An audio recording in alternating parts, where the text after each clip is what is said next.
এদিকে আজকের সবচেয়ে বড় খবর, রুশ গোয়েন্দা সংস্থার চাঞ্চল্যকর তথ্য ফাঁস। ৬ জেনারেল ও ১১ পরমাণু বিজ্ঞানী সহ ৩ দিনে ইসরায়েলে নিহত ১,২০০-র বেশি। থাকছে বিস্তারিত প্রতিবেদনে। ইরানের অব্যাহত হামলায় বাংকারে আশ্রয় নিচ্ছে লাখ লাখ ইসরায়েলি। শনিবার রাত থেকে ইসরায়েলি ভূখণ্ড লক্ষ্য করে ক্ষেপণাস্ত্র হামলার পরিধি বৃদ্ধি করেছে ইরান। তেল আবিব, হাইফা সহ বিভিন্ন অঞ্চলে বসবাসরত ইসরায়েলিরা ছুটছে নিরাপদ আশ্রয়ের খোঁজে। এদিকে আরব দেশগুলোয় অবস্থিত মার্কিন ঘাঁটি লক্ষ্য করে নতুন ধরনের মিসাইল ছুড়েছে ইরান। বাহরাইন, কাতার, সৌদি আরবের দাবি আকাশ প্রতিরক্ষা ব্যবস্থা ব্যবহার করে ধ্বংস করা হয়েছে। এদিকে এক বিশাল সুখবর, ইরানের ওপর যুক্তরাষ্ট্র ও ইসরায়েলকে আর হামলা করতে দেবে না রাশিয়া। ইরানের জন্য সবকিছু করার ঘোষণা দিল রাশিয়া। থাকছে বিস্তারিত প্রতিবেদনে।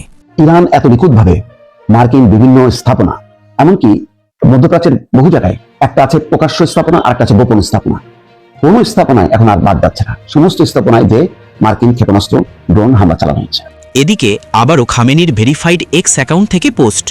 খামেনি কি তবে মরেননি? থাকছে বিস্তারিত প্রতিবেদনে। ভাবুন তো, আপনার বাড়ি যে মহল্লায়, সেই মহল্লার জন্য আপনারা মিলে একজন শক্তিশালী পাহারাদার ভাড়া করলেন, টাকা দিলেন, সুবিধা দিলেন, তার উপরে ভরসা করলেন। কিন্তু বিপদের সময় সে যদি শুধু একটা বাড়িকেই বাঁচায় আর আপনার বাড়ি আগুনে পুড়তে থাকে, তাহলে কি তাকে আর পাহারাদার বলা যায়? আজ ঠিক এই প্রশ্নটাই উঠছে মধ্যপ্রাচ্যে। আমেরিকা কি সত্যি মধ্যপ্রাচ্যের রক্ষাকর্তা, নাকি পুরো খেলাটা এখন বদলে যাচ্ছে? এদিকে এবার আমিরাত ও কুয়েতে মার্কিন ঘাঁটিতে ইরানের বিধ্বংসী হামলা, ব্যাপক ক্ষয়ক্ষতি। থাকছে বিস্তারিত প্রতিবেদনে। যুক্তরাষ্ট্র ইসরায়েলকে পাল্টা জবাব দিয়ে যাচ্ছে ইরানও। অভিযানের টার্গেট মধ্যপ্রাচ্যের মার্কিন ঘাঁটি এবং মিত্রদের সামরিক ও জ্বালানি স্থাপনা। সংযুক্ত আরব আমিরাত ও জর্ডানে থার্ড রাডার ধ্বংসের দাবি করেছে তেহরান। কাতারেও যুক্তরাষ্ট্রের FPS-132 রাডার ধ্বংসের কথা জানিয়েছে তারা। শুক্রবার এক বিবৃতিতে ইরানের বিপ্লবী গার্ড IRGC জানিয়েছে অপারেশন ট্রু প্রমিজের 23তম দফা পরিচালনা করেছে তারা। এদিকে আজকের সবচেয়ে বড় খবর, রুশ গোয়েন্দা সংস্থার চাঞ্চল্যকর তথ্য ফাঁস। ৬ জেনারেল ও ১১ পরমাণু বিজ্ঞানী সহ ৩ দিনে ইসরায়েলে নিহত ১,২০০-র বেশি। সম্প্রতি রুশ গোয়েন্দা সংস্থার একটি বিশেষ অনুসন্ধানী প্রতিবেদনে ইসরায়েলের সামরিক ও কৌশলগত ক্ষয়ক্ষতির এক ভয়াবহ চিত্র উঠে এসেছে। যুদ্ধের প্রথম ৩ দিনেই ইসরায়েল যে পরিমাণ জনবল ও বিশেষজ্ঞ হারিয়েছে, তাকে আধুনিক যুদ্ধের ইতিহাসে নজিরবিহীন বলে আখ্যা দিচ্ছেন সামরিক বিশ্লেষকরা। রুশ গোয়েন্দা সূত্রের বরাতে সামাজিক যোগাযোগ মাধ্যমে প্রকাশিত বিভিন্ন পোস্টের দাবি অনুযায়ী মাত্র ৭২ ঘণ্টার সংঘাতে ইসরায়েলের অন্তত ৬ জন জেনারেল এবং ৩২ জন মোসাদ এজেন্ট প্রাণ হারিয়েছেন। এখানেই শেষ নয়, অভ্যন্তরীণ নিরাপত্তা সংস্থা সিন বেটের ৭৮ জন অপারেটিভ এবং বিমান বাহিনীর ১৯৮ জন দক্ষ অফিসার নিহত হয়েছেন বলে প্রতিবেদনে উল্লেখ করা হয়েছে। এছাড়া ৪৬২ জন নিয়মিত সেনা এবং ৪২৩ জন রিজার্ভিস্ট সহ মোট নিহতের সংখ্যা ১,২০০ ছাড়িয়ে গেছে। সবচেয়ে বড় ধাক্কাটি এসেছে ইসরায়েলের পরমাণু কর্মসূচিতে। রাশিয়ার তথ্যমতে ১১ জন শীর্ষস্থানীয় পরমাণু বিজ্ঞানী এই অল্প সময়ের ব্যবধানে নিহত হয়েছেন। যেখানে গত ২০ বছরের আফগান যুদ্ধে যুক্তরাষ্ট্র কোনো জেনারেল হারায়নি, সেখানে মাত্র ৩ দিনে ৬ জন জেনারেলের মৃত্যু ইসরায়েলি কমান্ড স্ট্রাকচারের জন্য একটি বড় বিপর্যয়। এখনও পর্যন্ত ইসরায়েলি কর্তৃপক্ষ এই পরিসংখ্যান স্বীকার বা অস্বীকার কোনোটিই করেনি। তবে দৈনিক ইনকিলাবের পক্ষ থেকেও এই তথ্য স্বাধীনভাবে যাচাই করা সম্ভব হয়নি।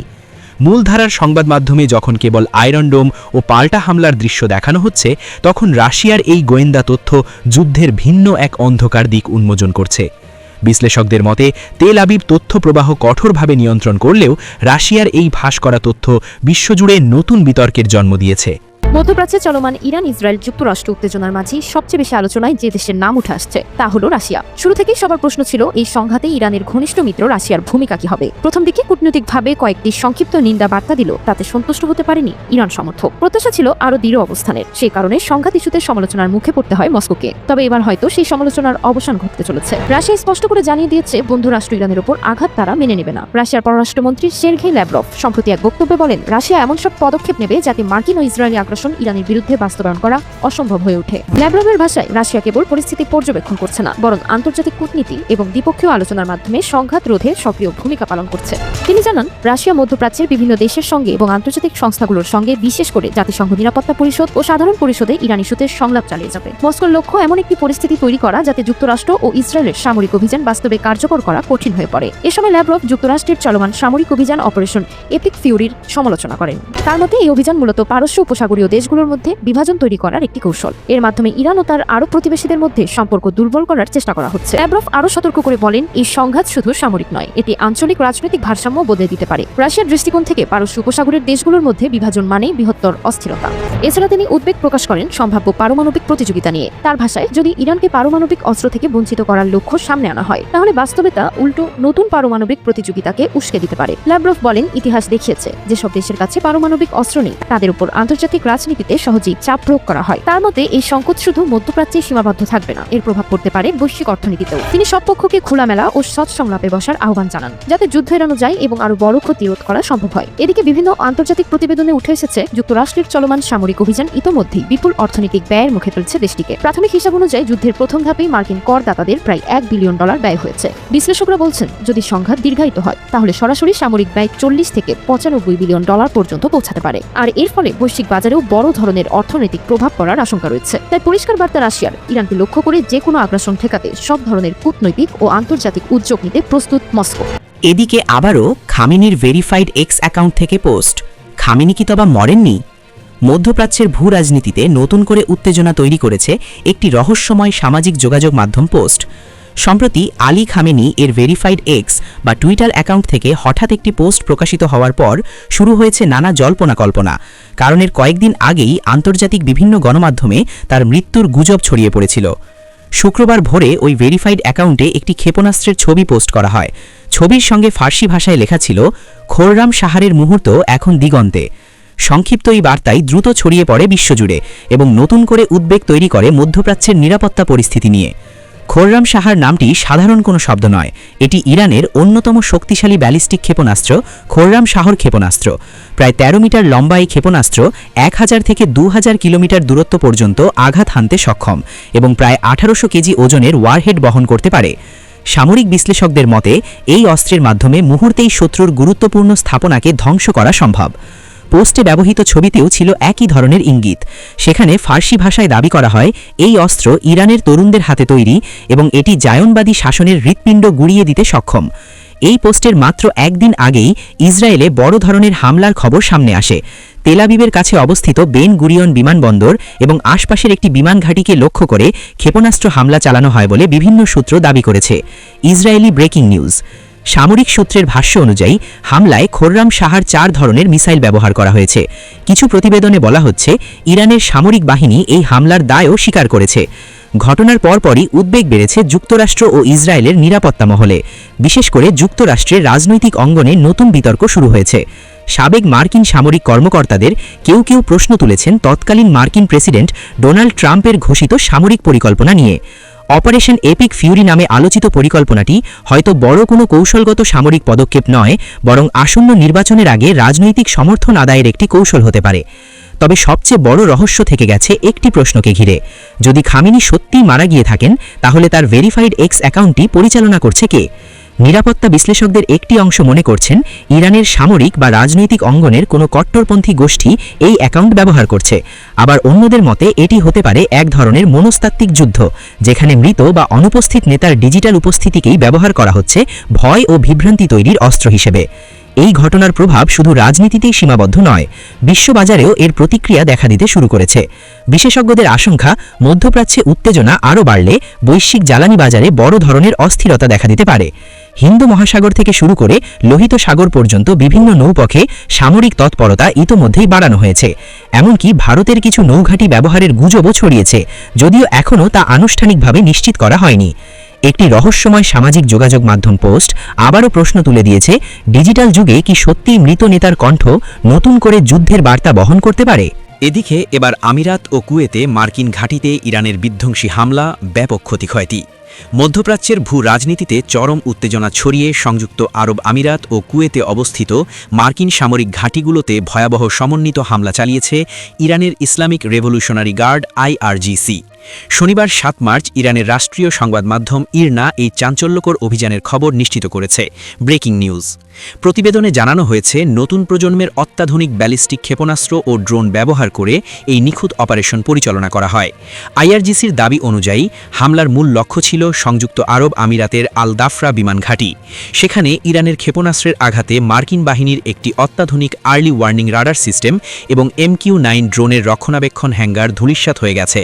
এছাড়া U-2 নজরদারি বিমানের গুরুত্বপূর্ণ স্থাপনাগুলোও হামলার শিকার হয়েছে। একই সময়ে কুয়েতের আলী আল সালেম বিমান ঘাঁটিতেও বৃষ্টির মতো ক্রুজ ও ব্যালিস্টিক ক্ষেপণাস্ত্র বর্ষণ করা হয়। এই হামলায় ঘাঁটির জ্বালানি সংরক্ষণাগার লণ্ডভণ্ড হয়ে যাওয়ার পাশাপাশি দুটি প্রধান রানওয়ে মারাত্মকভাবে ক্ষতিগ্রস্ত হয়েছে। কাতার ভিত্তিক সংবাদ মাধ্যম আল জাজিরা এই ভয়াবহ হামলার খবর ও ক্ষয়ক্ষতির তথ্যের সত্যতা নিশ্চিত করেছে। এই ঘটনার পর পুরো অঞ্চলে মার্কিন সামরিক উপস্থিতি এবং নিরাপত্তা ব্যবস্থা নিয়ে নতুন করে প্রশ্ন দেখা দিয়েছে।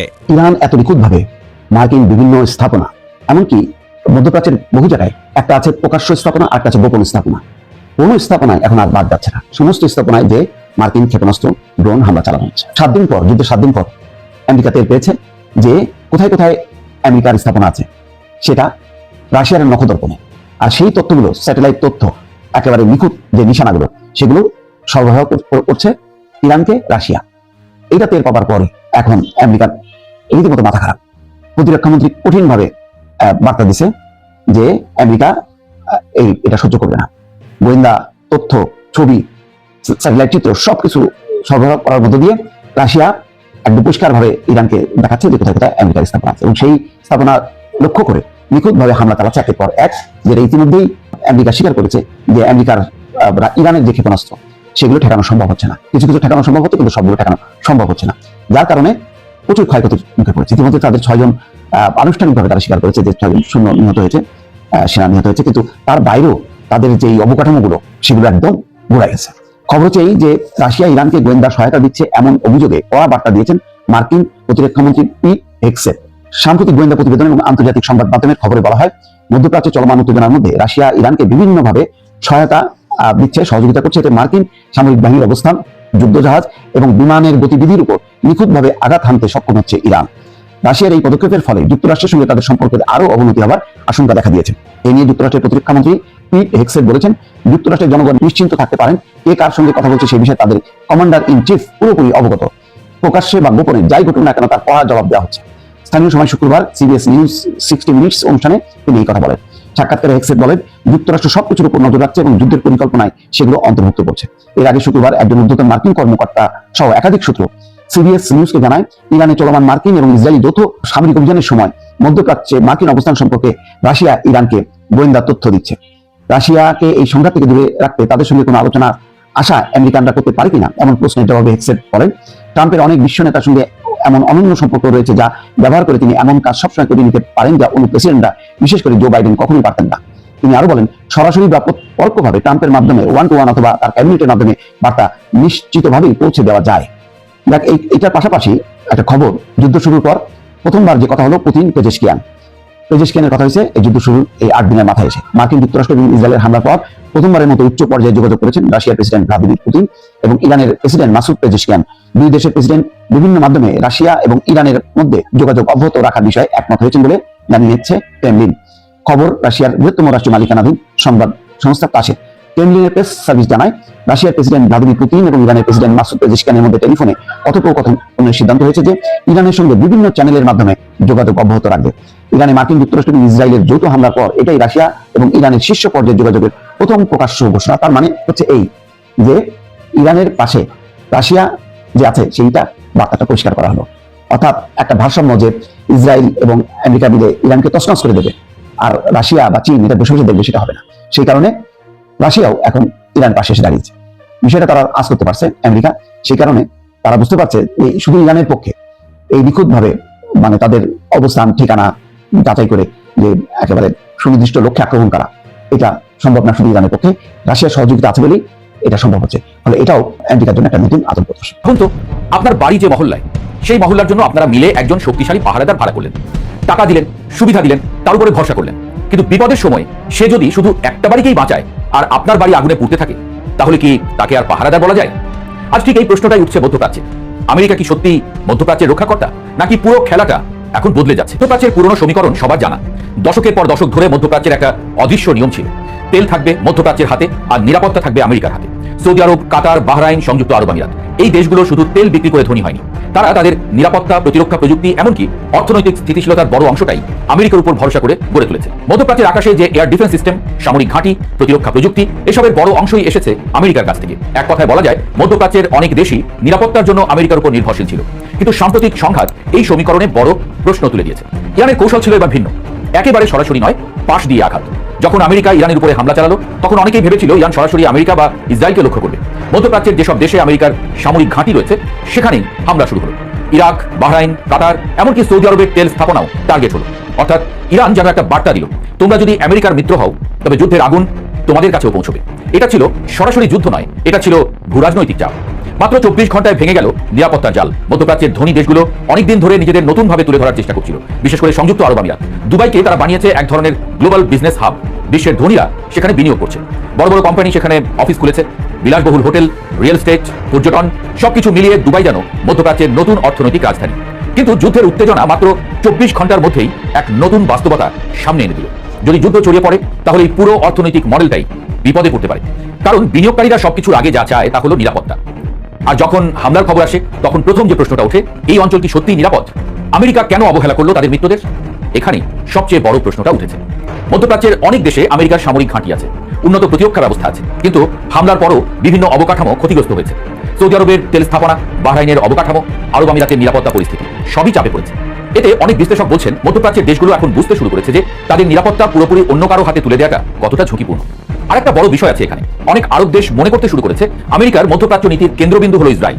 যখনই বড় সংখ্যা তৈরি হয় আমেরিকার প্রথম অগ্রাধিকার থাকে ইসরায়েলকে রক্ষা করা। এর ফলে অন্য মিত্র দেশগুলো বুঝে নিচ্ছে নেবার বেলায় আমেরিকা নিচ্ছে দুহাত ভরে, দেবার বেলায় কার্পণ্য। প্রায়োরিটি লিস্টে তারা দ্বিতীয়। এই ধারণা যদি আরো শক্তিশালী হয় তাহলে বন্ধুত্বের ভেতরে একটা অবিশ্বাস তৈরি হতে পারে।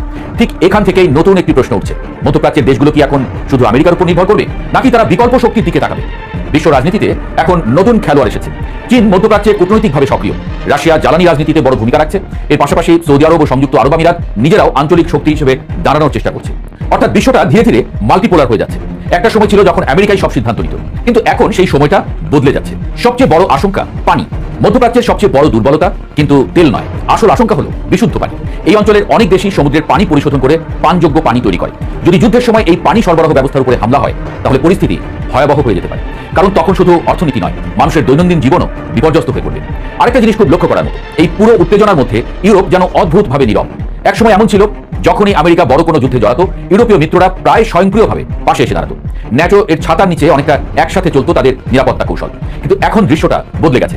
ইরান ইসরায়েল উত্তেজনা বাড়ছে, মধ্যপ্রাচ্য জ্বলছে, তবু ইউরোপের বড় দেশগুলো খুব সতর্কভাবে কথা বলছে, সরাসরি যুদ্ধে জড়ানোর মতো কোনো আগ্রহ দেখাচ্ছে না। কেন? কারণ কয়েকটা বাস্তবতা এখন ইউরোপকে অনেক হিসাব করে চলতে বাধ্য করছে। প্রথমত, ইউরোপ ইতোমধ্যেই বড় এক যুদ্ধ রাশিয়া ইউক্রেন এর মধ্যে জড়িয়ে আছে, এবং এই যুদ্ধ তাদের অর্থনীতি, জ্বালানি, বাজার এবং সামরিক বাজেটে বড় ধরনের চাপ তৈরি করেছে। নতুন আরেকটি সংঘাতে সরাসরি ঢুকে পড়ার ঝুঁকি তারা নিতে চায় না। দ্বিতীয়ত, ইউরোপের ভেতরেও এখন রাজনৈতিক মতভেদ অনেক বেশি। সব দেশ একই অবস্থানে নেই, কেউ কূটনৈতিক সমাধান চায়, কেউ আবার দূরত্ব বজায় রাখতে চায়। আর তৃতীয় কারণটা আরও গুরুত্বপূর্ণ, ইউরোপ ধীরে ধীরে বুঝতে পারছে আমেরিকার প্রতিটি সংঘাতে অন্ধভাবে জড়িয়ে পড়া তাদের জন্য সবসময় লাভজনক নয়। আর এই পরিবর্তনটাই বিশ্ব রাজনীতির নতুন এক বাস্তবতা দেখাচ্ছে, যেখানে পুরনো জোটগুলো আছে ঠিকই, কিন্তু তাদের ভেতরের সমীকরণ ধীরে ধীরে বদলে যাচ্ছে। সবকিছু মিলিয়ে আজ একটা বড় প্রশ্ন হয়ে দাঁড়িয়েছে, আমেরিকা কি এখনো মধ্যপ্রাচ্যের রক্ষাকর্তা, নাকি মধ্যপ্রাচ্য এমন এক নতুন যুগে প্রবেশ করছে যেখানে কোনো একক শক্তি পুরো অঞ্চল নিয়ন্ত্রণ করতে পারবে না? হয়তো সামনে আমরা একটি মধ্যপ্রাচ্য দেখতে যাচ্ছি যেখানে আমেরিকা থাকবে, চীন থাকবে, আর আঞ্চলিক শক্তিগুলো নিজেদের ভূমিকা বাড়াবে। অর্থাৎ খেলাটা আর একপাক্ষিক থাকবে না। আর এই পরিবর্তনের শুরুটা হয়তো আমরা এখনই দেখছি।